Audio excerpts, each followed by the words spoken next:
One of the things I hear a lot as an art teacher is that technology does not uh, go into the art classroom very well. And I would have to say that I disagree with that. One of the things that the P21 website really focuses on is the fundamental subjects, and they list the arts as one of our fundamental subjects. They also say that part of our learning and innovation skills is critical thinking, communication, collaboration, and creativity. All of those things are taught in the arts. So if we can take our art subjects and use instructional technology to further those skills, then why not do so? So some of the things that I do in order to use instructional technology is I use Nearpod. What I love about Nearpod is that it gives you the opportunity to collaborate with your classmates or whoever else you are working with.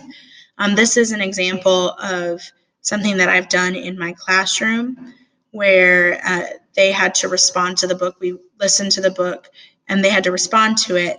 And as the participants were typing their ideas and their responses here, they'd post them and everything would pop up.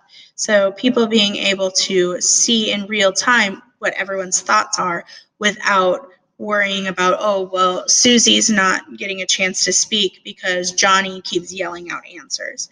So this is a really cool way to do that. Another thing that I use Nearpod for is their 360 field trips.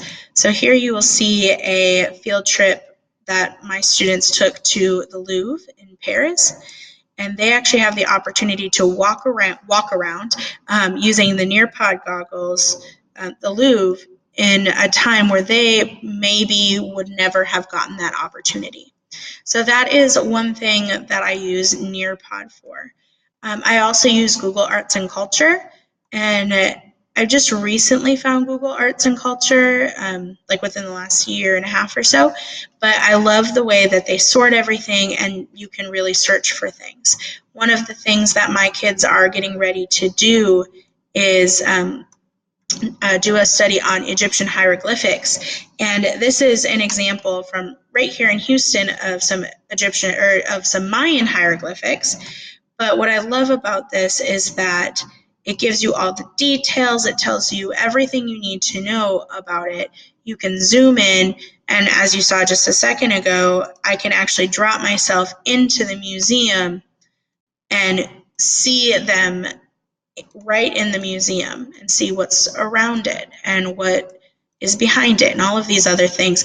So I think the fact that they can drop themselves into that, where that piece of artwork is really important. Part of the middle school TEAC is to have a museum experience. So this gives them a chance to have that museum experience without ever having to leave home or leave school. So when we integrate the arts and technology, we really do have an opportunity to make magic and to offer our kids a world of things that they would have never had the opportunity before. So taking them to the Louvre or taking them to the museum or different things, those are things we would have never had that chance to do before.